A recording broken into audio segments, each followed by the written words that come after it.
Welcome to World True Crime, where we dive deep into the most chilling real-life mystery. In today's episode, we unravel the tragic story of Lauren Phelps, devoted Sunday school teacher, and her husband, Matthew Phelps, a man who hid a terrifying secret behind a facade of faith. For Lauren Phelps, life had really just begun when she married the love of her life, Matthew Phelps, in 2016. The two were deeply involved in their local Baptist church, with Lauren being a Sunday school teacher and Matthew being a church minister. But in the fall of 2017, their lives would forever be changed. In the middle of the night, a crime of unspeakable proportions took place in the Phelps household. Crime that Lauren, unfortunately, wouldn't survive. When Matthew phoned 911 to report the crime to investigators, the statements he gave were haunting, confusing, and unlike anything investigators would have expected. Unfortunately, this is one of those cases where we don't have a lot of backstory. I'm not sure if the family of Lauren and Matthew Phelps wanted to maintain their privacy after the crime, or if it's simply that reporters didn't have too many interviews with the family. But the early lives of both Lauren and Matthew are largely a mystery. Oddly enough, most of the information I've been able to find about the couple comes from Instagram or other places. I was able to find out that Lauren was involved with a company known as Sensi. Sensi is a service pretty similar to Avon and countless other programs where you can sign up through their website to sell products in exchange for a small commission. Sensi in particular deals in fragrances such as wax warmers and candles. They're not a sponsor, by the way. Best I can tell, Sensi seems like it may just be another pyramid scheme, but I don't know enough about the company to say that for sure. It's just the impression they give.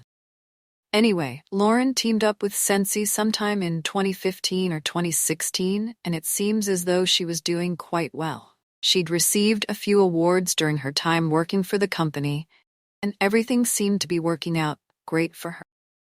As far as I can tell, the work that Lauren was able to do with Sensi allowed her to maintain a stay-at-home lifestyle while her boyfriend and soon-to-be husband was attending schooling and training to become a pastor at the couple's Baptist church. For those of you who may not know much about the Baptist church, and I'll be the first to admit I don't know much about the Baptist faith either, pastor is someone who leads church services, gives sermons, and even counsels members from time to time. In a non-denominational church, which is what I'm much more familiar with, pastor is more akin to an elder, or rather, someone who makes decisions about the church's donations and outreach projects and the overall direction of the church. But in the Baptist faith, this isn't really the case, typically. It appears as though Lauren met Matthew sometime in mid-2014. The first mention of Matthew on Lauren's social media was in the fall of that year, and the two seem to have hit it off immediately, officially becoming a couple in November of 2014. Matthew and Lauren seem to have been great for one another, and all of Lauren's family members agree, saying that the two seemed destined to be together, with Matthew being a very honest, clean-cut guy. It seemed that, for Lauren, the stars were finally aligning, and she'd found the one she'd been looking for all this time. Matthew allowed Lauren to be herself, and he loved her for it. We don't know if Lauren had any ambitions of college or a long-term career path, but we know that once she met Matthew, her life began to change for the better. She became even more deeply involved with her local church, and when Matthew announced that he wanted to begin studying to become a pastor, Lauren was more than happy to support him. We don't know for sure how the couple made ends meet while Matthew was attending school. I can't determine whether Lauren had a side job if Matthew had a side job, or if the church was helping support them while Matthew studied. But whatever they were doing, they seemed to be incredibly happy doing it. Then I was able to confirm that Lauren did have another job outside of Sensi. After dating for just under 2 years, the two got engaged on Valentine's Day of 2016 and would get married later on that year. According to social media, the two were beyond happy together. In fact, their lives seemed to be perfect. But you always have to remember, social media is only a slight glimpse into the lives people are actually living. As it would turn out, no sooner than their marriage had begun, it had begun to fall apart. According to Lauren's family, despite how happy Lauren may have seemed, she was miserable. And most of this misery stemmed from her new husband, Matthew.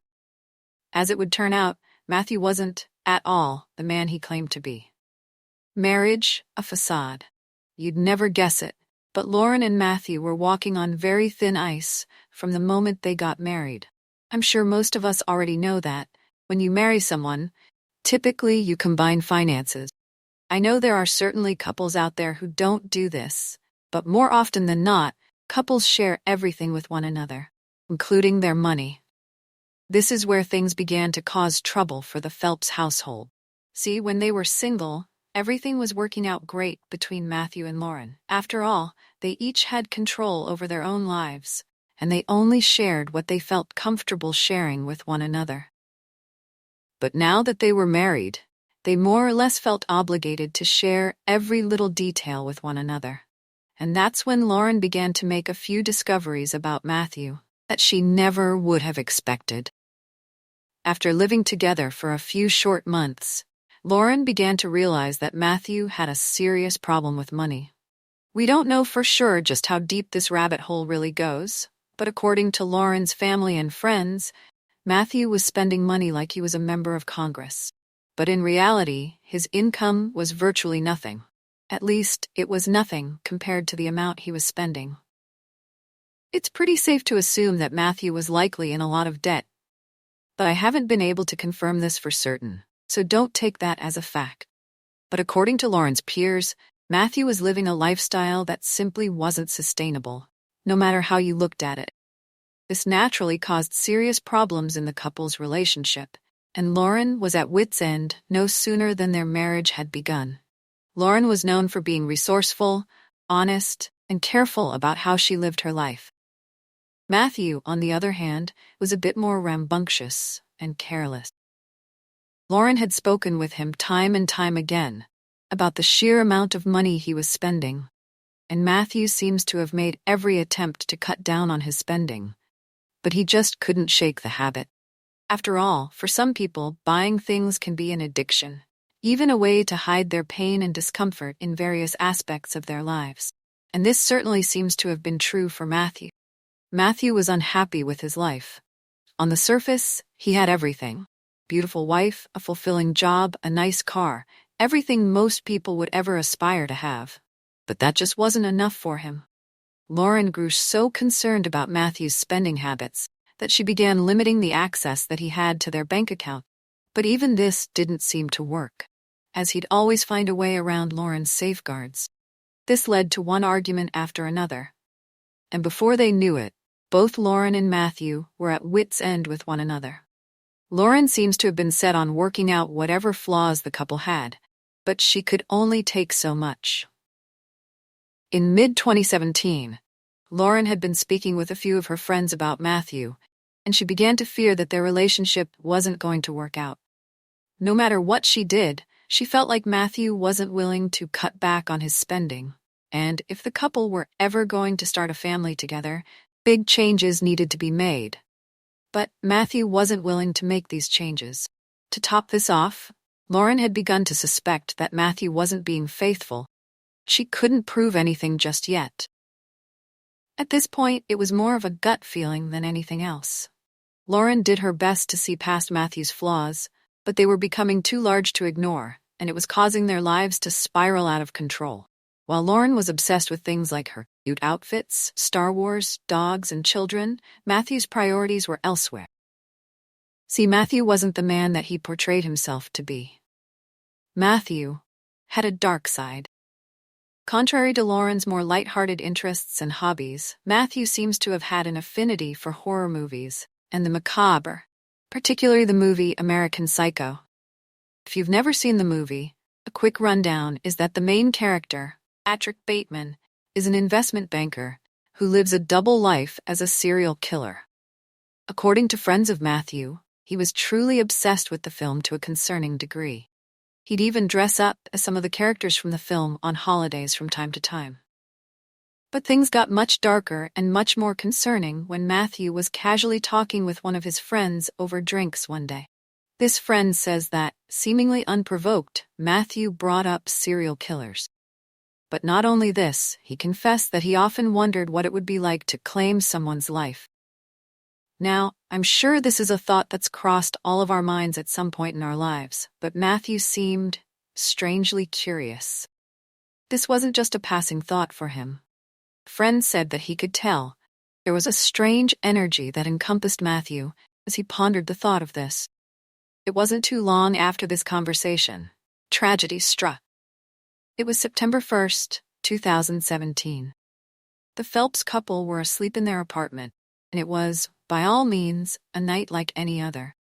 The two turned in for the evening and went to bed, as they always did. But at some point in the middle of the night, Matthew was haunted by twisted dreams he couldn't seem to shake off.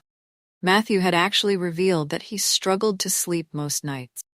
This led him to go to various means to try to get some rest, oftentimes relying on over-the-counter medications to help get to sleep, though there are rumors that he may have been involved in much harder substances as well.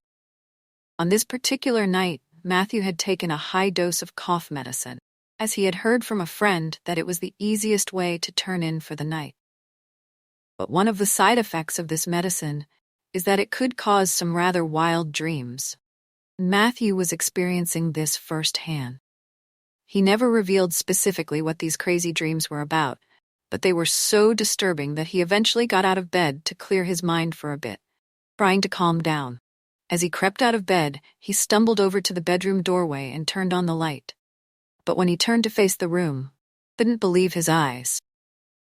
At first, he thought he was still dreaming, but he quickly realized this was no dream. This was real life. When he turned around, Matthew found Lauren lying on the floor, the entire bedroom covered in red stains. On the bed, he noticed a knife, and when he looked down at his clothing, he noticed he was covered in red from head to toe.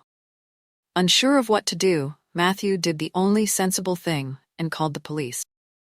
After dialing 911, Matthew made a truly disturbing revelation to the dispatcher. As he spoke with the 911 operator, he explained that he had a terrible dream, but when he turned on the lights, found his wife on the floor. He followed this by saying, "I think I killed my," and then he trailed off. The dispatcher began desperately asking how something like this could have happened, but all Matthew could do was describe the scene of the crime. He was very clearly in shock by what had taken place. All he was able to explain was that he had taken a large amount of cough syrup, then woke up to the scene of a crime. As the call came to an end, Matthew began sobbing, saying his wife didn't deserve that. But Matthew's shock wouldn't last for very long. As investigators later made their way to the scene of the crime to collect whatever evidence they could, they realized a particular aspect of the scene that didn't make any sense. When they arrived to speak with Matthew, they realized that he was strangely clean. Even though he had told the dispatcher that he was covered in red stains, they found that he was in pretty good shape for someone who had just woken up to a crime scene. It didn't take detectives long at all to prove that Matthew had in fact cleaned up long before he ever called 911. Now, I don't know about you, but if I awoke to find my wife on the floor and a bedroom covered from floor to ceiling in evidence, I don't think taking a shower would be the first thing on my mind. And police picked up on this clue immediately. All throughout his interrogation and interviews with police, Matthew maintained his story. Each time he was asked, he'd say the same thing. He took a much larger dose of cough medicine that he should have. Then he went to bed and woke up to the scene of a crime. Police didn't have any evidence to prove otherwise, outside of the strange fact that he'd cleaned up before calling 911. But this isn't a crime by any means. It's just weird. But while Matthew had initially maintained his innocence during the investigation, he would soon make a bizarre confession that took everyone by surprise. At this point, investigators were unsure of what to believe. The evidence told a clear story of what had taken place that evening, but the account that Matthew had given made an equal amount of sense, at least to a certain point. Matthew claimed he was under the influence of cough syrup when the crime occurred, and this appeared to have been true. But the manufacturer of the cough syrup in question explained that, in their countless years of research, they found zero evidence that could link the medication to violence. Police were highly suspicious, but they weren't able to prove much of anything. At least not yet.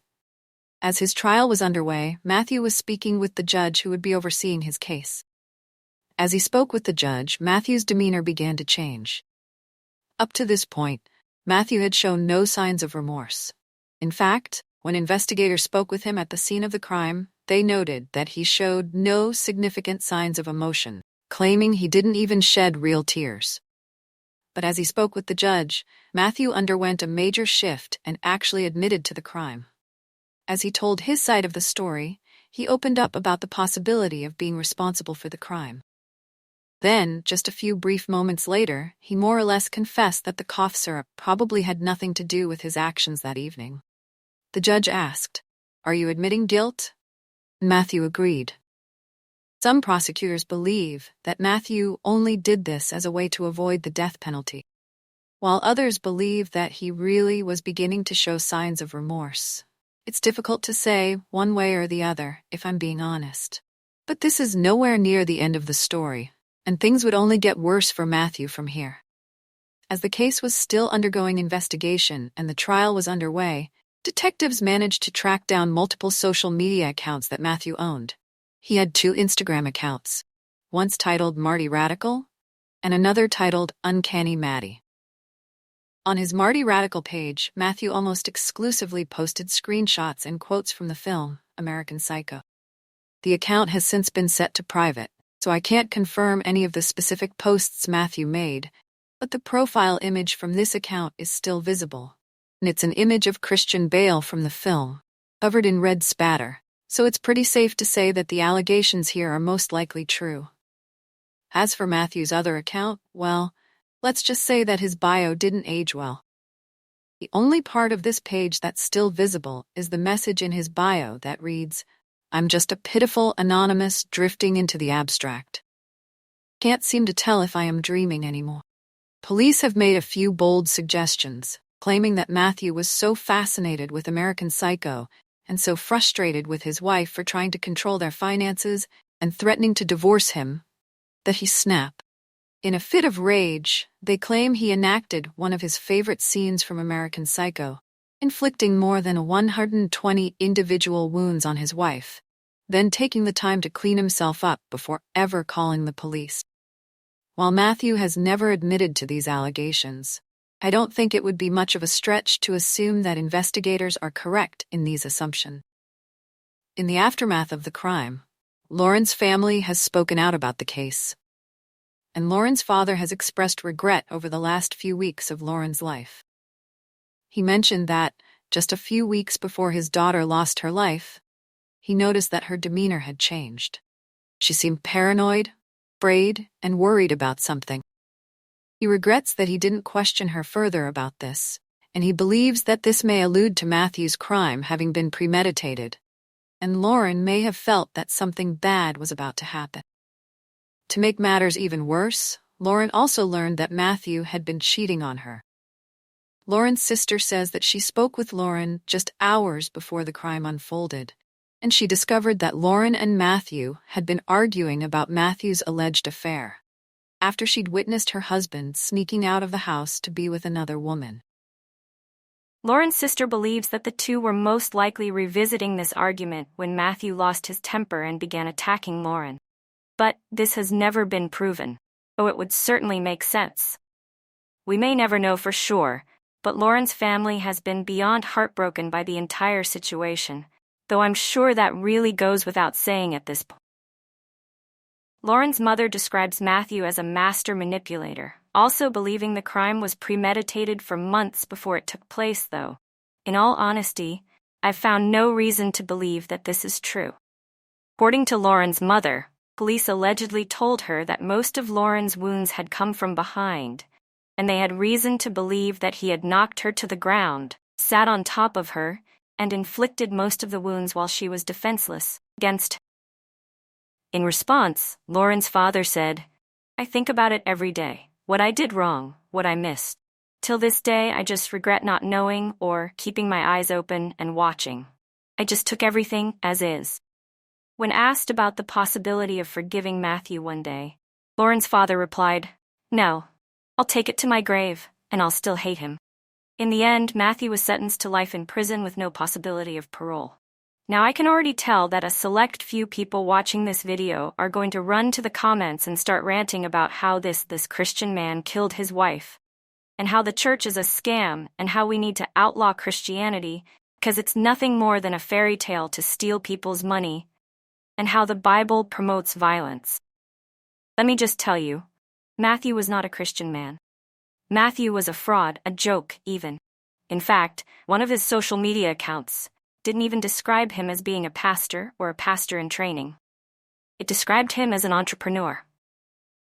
Christianity is about living up to the example that Christ set for his people, helping those who are less fortunate, loving our neighbors, and being in the world but not of the world, and following the very simple commands that God has given his followers.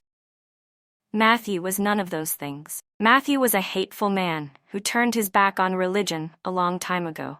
He is not representative of any Christian I've ever met, and it pains me to have even mentioned him in the context of being a minister of God's word. He's nothing but a wolf in a sheep's den, and Matthew got exactly what he deserved. But in the real world of Christianity, as painful as it may be to hear, there's always a possibility of redemption. And I certainly hope that before his life is over, Matthew is able to truly turn his life around and realize the pain and grief that he's inflicted on so many innocent people, and maybe even turn his life around before it's too late. Tragic end to Lauren Phelps' life serves as a stark reminder that not everything is as it seems behind closed doors. Matthew Phelps now spends the rest of his life behind bars, but the wounds left on Lauren's family and friends will never fully heal. If this story has moved you, or if you have thoughts to share, please leave a comment below. Your voice matters, and we'd love to hear what you think. Thank you for joining us on this deep dive into one of the darkest true crime cases. If you want to continue exploring the world of true crime, make sure to hit the like button, subscribe, and ring the bell so you never miss an episode. Until next time, stay safe and remember to keep your eyes open. Sometimes, truth is closer than we think.